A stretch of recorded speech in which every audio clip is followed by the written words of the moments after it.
Good morning, everyone, and welcome to the Rangers Review morning briefing for Monday, the 15th of November. I'm Derek Clark. I'm delighted to say we're joined this morning by, first of all, Jonny McFarlane. Jonny, how are we doing? Very good, Derek. Great to be back on after a weekend of not getting up this early to do these videos. And it's great to have the senior Rangers writer on with us as well, Chris Jack. How are we doing, Chris? Morning, gents. All good here. Thanks for having us on. Yeah, right. There's only one thing to talk about. Well, before that, of course, just to make you aware, if you're watching us on YouTube, I know that more and more of you are. A lot of you have subscribed over the last few days, so thank you very much for that. And if you haven't done so already, just hit the subscribe button on there so you'll never miss a video when we go live. There's only one story in town. It's the Giovanni van Bronckhorst, and being linked, of course, with the Rangers job. Speaking with Ross Wilson over the weekend, we're led to believe that he is the front runner to take over from Steven Gerrard. Jonny, what have you made of the events over the weekend? And it looks like Giovanni van Bronckhorst is the clear front runner to take over. Happy with that? Yeah, I am very happy actually, and it does seem like there's some momentum going behind Giovanni van Bronckhorst now, especially over the weekend after the meeting down in London. At first, I wasn't 100% sure about Giovanni van Bronckhorst, just because I didn't know an awful lot about his career. I knew that he'd been in China, hadn't really worked out. But when you actually look at the detail of what he's achieved, it very, very well matches up with what Rangers are kind of looking for, because he plays that 4-3-3. He's very attack-minded. When he took over Feyenoord, a club that is probably the third team in Holland, within one season, he stabilised them. And on the second season, he took them to what was a legendary championship and into the Champions League after that, playing very good football, high energy, aggressive, attacking wingers. So in a lot of ways, he absolutely fits the template already laid down by the previous management team. And given that he knows Scottish football from his time in Scotland already under Dick Advocaat back in the early 2000s, I think he's ideal for what Rangers are looking for. Sorry, late 90s, early 2000s he was here. Get my years mixed up there. But I think it's a very exciting potential appointment there, Derek. And I think, like many people, he just seems ideal, ticks so many boxes. Chris, I'd imagine it was a busy weekend for yourself. Where do you stand on the Giovanni van Bronckhorst front? And we're led to believe there was two other names on the short list. I know Frank Lampard was mooted. We're not too sure about the possible other name, but it appears that Giovanni is certainly the front runner. I think Giovanni has been the front runner almost since Steven Gerrard left Rangers last week. Now, Giovanni was one of the names that was put to me very early on alongside Bruno Gattuso. He kind of fell out the running towards the end of the week, but Giovanni has always been very prominent in Rangers thinking. It's been interesting to see the kind of social media and online reaction from the Rangers fans. There was a real low when Steven Gerrard left, a bit of anger and a bit of people really upset about it. As soon as people started getting on board with Van Bronckhorst and started looking into it, there's a real kind of momentum behind them. And if it's now not Van Bronckhorst, I think it becomes quite a tricky sell for Rangers if they do a press conference this week and they say your new manager is Derek McInnes. With all respect to Derek, that's just not going to go down as well as Van Bronckhorst is, or even if it was a Lampard or a Knudsen or someone like that, it's just not going to go down as well with the punters as Van Bronckhorst. There seems to have been a real momentum behind him, mainly for the reasons that Jonny has just outlined. I think he does tick a lot of boxes. I can see the attraction from Rangers' point of view, to see the attraction from Giovanni's point of view, and I've always been confident. I say since the middle of last week, or when his name was first put to me, I could see the reasoning, and I've not heard anything over the days since, or seen anything over the days since to put me off the idea that Giovanni van Bronckhorst will be the next Rangers manager. Yeah, a lot of you getting in touch online. Thanks again for the interaction. Gagey John says it could be a very exciting Monday for us all. We're led to believe that Rangers will be meeting with Van Bronckhorst again today for further talks. It's been reported. Jonny, it looks like he's the man that Rangers want. I guess timing now, you want him in as quick as possible, don't you? Just to become familiar with the players, introduce himself for a start. There's a huge League Cup semi-final on the horizon, so the quicker he's in the door, the better. Yes, but at the same time, I think everything needs to be right. I don't think the players will need too much motivation for a League Cup semi-final, given how that particular competition has gone under Steven Gerrard. Do you think that not having a manager there is going to diminish the appetite in a James Tavernier or a Connor Goldson to lift that trophy? I don't think so. Obviously, you'd want the manager in. However, I think it's more important that all the ducks are in a row. You can't rush these things. So while it would be ideal that Giovanni van Bronckhorst was named the Rangers manager today, and that is what in an ideal world everyone would want, I think there just needs to be a tempering of expectations and understanding that these are complex deals, multi-million-pound deals, and everything needs to be correct for everyone for it to move forward properly. And I think there needs to be a bit of patience on that front. Yeah, there's a lot of excitement, Chris, with regards to this possible appointment. A lot of fans, they were upset, like you said, but when Steven Gerrard initially left. But could this possibly be a blessing in disguise, him leaving to Villa? The team were accused of becoming a bit stale this season, a bit predictable. Is this the freshness and the injection that possibly Rangers needed? There's every chance. It'll be interesting to see how quickly Giovanni can make an impact in terms of putting the side on the park. Now, I think we spoke about last week, it had to be somebody that's not going to come in and rip it up and start again. Now is not the time to start changing formations and to try out new players. The formula for Rangers has been very similar over the last 3 seasons. They were very successful with it last season. They could well have been very successful with it this season if the manager and the coaching staff had stayed on. Rangers don't need to go back to the drawing board here. They need somebody to come in, pick up where Steven Gerrard left off, and there's no better game for that than the Hibs game on Sunday. And it's in a huge run of Premiership fixtures heading into the Old Firm game. So I think there's a real chance there for Giovanni to come in, if it is him, to come in and make a real impact and get off to a great start. If he can go and win on Sunday, qualify in the Europa League on Thursday, and come out of the Parkhead game with an advantage in the title race, everything is then opening up for him for the second half of the season. Transfer window to come, we'll need to wait and see what Rangers can do in that front. And there's a real chance for him to move on and really part the Steven Gerrard era very easily. Now, a lot of people were worried about the future, but if the new manager can come in and make a quick start, the Steven Gerrard, Michael Beale, Gary Mack show, it'll be forgotten fairly quickly, because at the end of the day, the club is more important than the people that are there. And if the team can go and really can kick on over the next few weeks, I don't think there'll be a lot of people lamenting Steven's loss. Jonny, there's a lot of excitement, understandably, about the possibility of Van Bronckhorst taking over. Are fans perhaps getting a little carried away? And is there any sort of niggling doubts about him taking over, do you reckon? No, I don't think so. Listen, it's a perfect world scenario here where you could say that Giovanni van Bronckhorst is an upgrade on Steven Gerrard. It depends on his backroom staff, because Michael Beale was obviously a highly rated coach of real standing, and I think that's going to be a thing that Giovanni van Bronckhorst is going to have to look at. These players are used to the Michael Beale coaching style and the level that he's brought to the club. So he's going to have to make sure that whoever's his number 2, number 3, number 4 are really, really solid coaches. I've seen a lot of people throwing about names of ex-Rangers players and things like that. I personally don't think it's wise to replace Michael Beale with someone who's got the club in their heart. They have to be able to earn it. They have to be people who are really, really top class on the coaching pitch, because the players will expect that. And we know that players, they'll use anything as an excuse for performance. You need to take away the excuses, which is one of the big things that Steven Gerrard's tried to do, because he understands that as a former player. But generally, Giovanni van Bronckhorst has certainly got a much better record than Steven Gerrard did when he came in, as he was just an under-18s coach.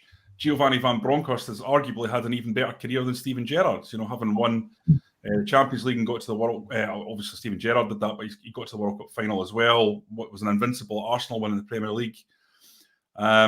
So he's someone the players will respect. And listen, the facts are the facts. He won 3 trophies in Holland.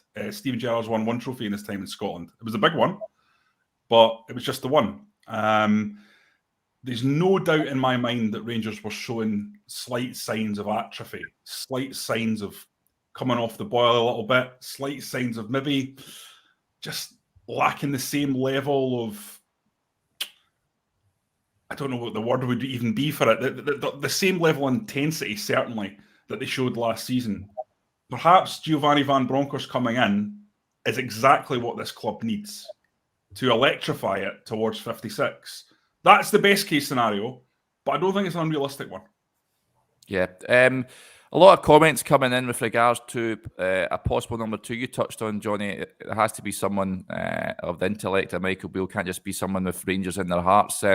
Scott's Welder mentions McInnes as a number 2.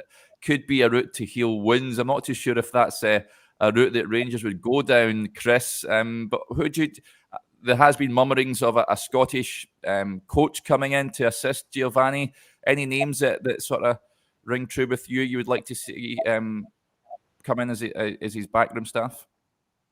I think it would be more important to have that Scottish and Rangers connection if the manager didn't have that Scottish Rangers connection. I know obviously Pedro Caixinha came in and had his guys with him, and there was a big emphasis placed on having that former player role that Jonathan Johansson ultimately took on.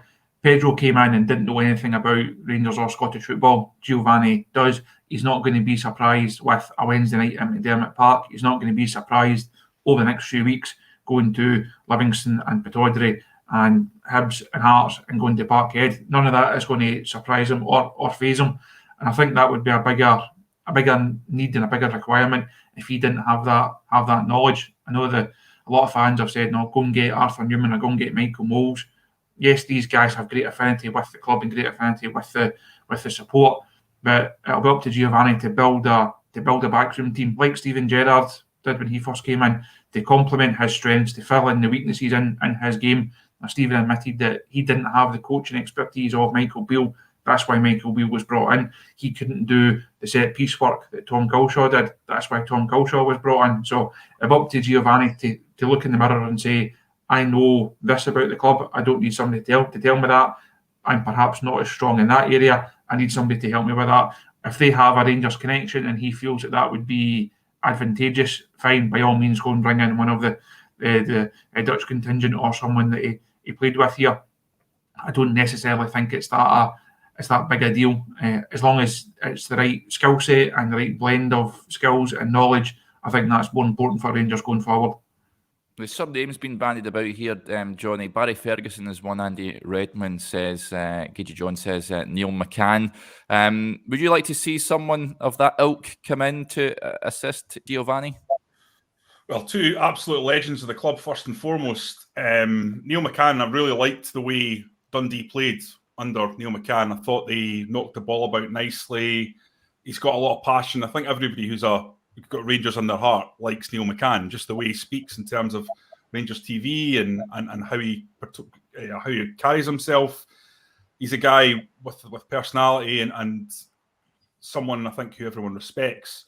So I wouldn't be averse to seeing Neil McCann in the club, but at the same time, what my original point still stands. I think there needs to be a coach in there.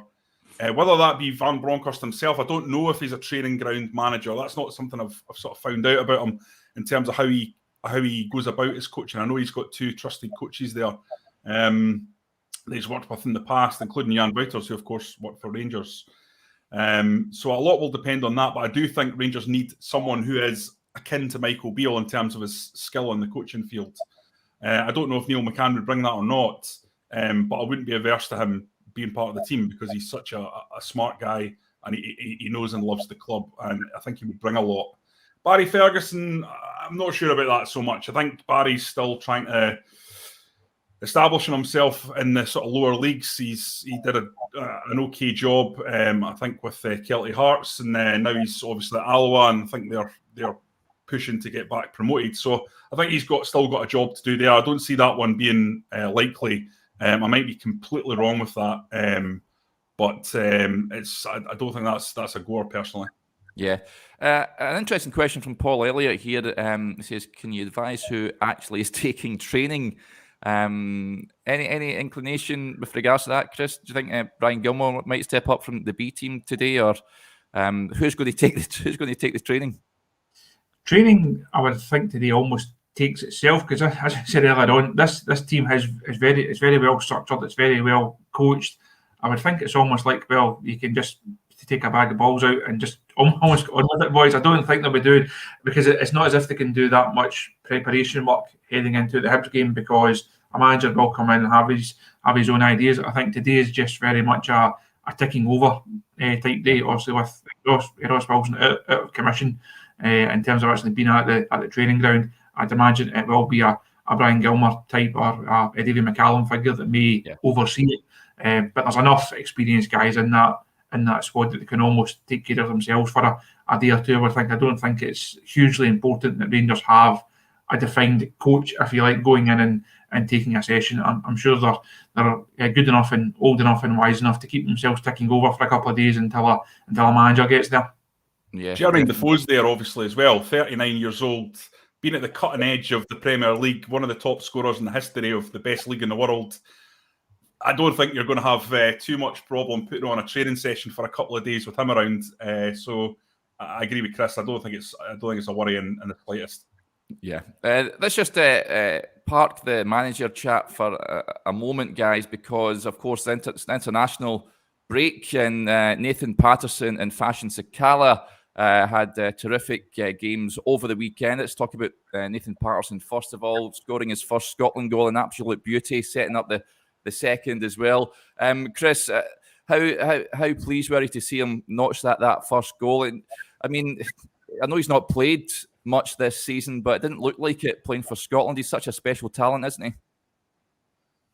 Every time he's on the park, he seems to be impressing these days. It's just a shame he's not on the park that often, but that's one of actually the biggest problems that the new manager faces. Now, how do you get your captain in the team, but how do you get the best out of Nathan Patterson? A great performance, a great goal. Really pleased for him, and really pleased to see him get that goal the other night. Also, such a hugely important one for Scotland on the night as well. So it's becoming a bit of a problem that how do we keep getting the best out of Nathan Patterson? Because if we don't get the best out of him, it's not just going to hurt Rangers long term, it's going to hurt Scotland long term. We need our players to be playing at the highest level, to be playing regularly. Nathan Patterson has all the attributes to go and play at a very high level and to play regularly. So it's going to be an interesting one to see how the manager or the new manager solves that issue. From a Scotland point of view, just it's a great moment for him, and one of many. He's destined to have a really great career for club and country. Yeah, I agree with Chris there, Jonny. The new manager has to find a way of playing this boy. Because I'd imagine, I think we've talked about it in previous shows, I expect bids to come in for him in January to test Rangers' resolve, and he could be away before we know it. Yeah, I first saw Nathan Patterson, I think in 2018 in a youth league, Europa Youth League match against young boys at Firhill. Was there for a previous job, and he just stood out by a country mile in that game. I asked Graham Murty about him after, because I said to him, it's just like watching James Tavernier bomb down that right. They look exactly the same. And Murty was very much played it down and just sort of said, he's got a lot to learn, he's got a lot to do, but we think he's got a good future. So I've been keeping an eye on him since then. And the minute he came into the first team, it was just like watching exactly what he did in that youth team. He's a big lad as well. He's a real unit. That's why I think a lot of people think he reminds them of Alan Hutton, because Hutton didn't really look like a right back. He looked more like a centre back. But he's rangy, isn't he? And he gets forward. He's very, very quick and such a talent. I totally agree with you, Derek, about getting him in the team. I think one of the things Giovanni van Bronckhorst, should he come in as Rangers manager, needs to consider is a 3-4-3 formation. Moving Tavernier to right centre back. I spoke to a former Rangers manager on Friday about that and discussing whether or not he could play in that position. They felt absolutely he could do that, no problem at all. He's a guy that's been watching what Kyle Walker's done for England in that same position, and I think he's got a similar skill set to Kyle Walker, obviously, who is an elite player. But he's quick, he's decent one-on-one defending, no matter what some people say, and I think he would excel in that spot. And if he doesn't, you move Patterson back into there, because I think he could do it as well, or he's a big lad. The question, I suppose, in a 3-4-3 would be, and Chris might have an opinion on this, is whether 3 centre-halves are needed when you're going to play Ross County at Ibrox. And that's the negative with it. But I certainly think Giovanni van Bronckhorst, or whoever else takes the job, would be well advised to have that as an option, as something that they could move to for certain games. Because I wholeheartedly agree with you. They need to get Patterson in that team somehow. It's more than he is at the moment. Yeah. Another Rangers player who shined at the weekend, Chris, Patterson and Sakala netting a hat-trick for Zambia, no less, against Mauritania in the qualifiers. That'll do his confidence a world of good as well. Just he'll be coming back buzzing, of course, hot on the back of the hat-trick he scored at Fir Park. He's had quite a couple of weeks. He's got himself a few goals. He's met the president of Zambia, and life must be good if you're Patterson Sakala right now. No, it's good to see him going away and getting another couple of goals. We can debate the merits of the level of opposition that he's scoring them against, but if you're a striker and you're scoring goals, confidence is going to be high. If your confidence is high, you're going to be playing better football. You're going to be in and around that box and putting the ball in the back of it more often. It will do him no harm at all to go away, get himself now a couple of goals. And he's like everybody in that squad. He's got a point to prove. He's got a place to earn. It's a clean slate for everybody coming in. But he's hit a bit of form at just the right time. If Van Bronckhorst or whoever it is has been watching the last couple of games just to kind of get a gauge of where the team are, he's certainly staking his claim. And it'll be interesting to see what part he can play under the new manager. I think he had a fairly slow start into the season, but that's mainly because, as Stephen Gerrard mentioned just before he left, I think people perhaps underestimate the time it can take for people to settle into a new country, a new city, a new club, a new dressing room, and then find your feet and start producing. He seems to have done that now. That settling in period is almost complete for him, and Rangers fans will hope that he can now go from strength to strength. Yeah, absolutely. Okay, you want to jump in there, Jonny? Come in on that, Derek. One thing I would say about Patterson Sakala, the difference with him and Morelos has been stark in the last couple of games, just in terms of the work rate off the ball. Patterson Sakala has got very good points and and points that he needs to work on, I think, in his game. Sometimes he'll do something you go, wow, that was a real moment. I think it was a step over in the last game. You thought, geez, this guy's got a trick as well. There's a lot there to work with. But at the same time, he can be a little bit rough and a little bit of a diamond that needs polished in other aspects. But he works his backside off, and that's the absolute prerequisite, the number one thing he needs a Rangers player. And in comparison with Morelos, that's stark. But Derek, that brings me on to the point that I want to make, which I don't think we've touched on. And it's one of the most exciting things about a new manager coming in to Rangers. What can they do with Alfredo Morelos? I saw somebody tweet the other day, and it got like 1,000 likes or whatever, and they said Morelos will be delighted about Gerrard going because he doesn't have to play central defensive midfield anymore. and that is the thing that you think about Morelos is Giovanni van Bronckhorst or whoever else comes in, they've got a real chance to electrify Alfredo Morelos and turn him back into that player that he was in 2018, 2019, when he's on the defender's shoulder all the time, bullying people, rolling people. That's the Alfie that I think everyone who watches Rangers wants to see, because that's one of the best players in Scotland.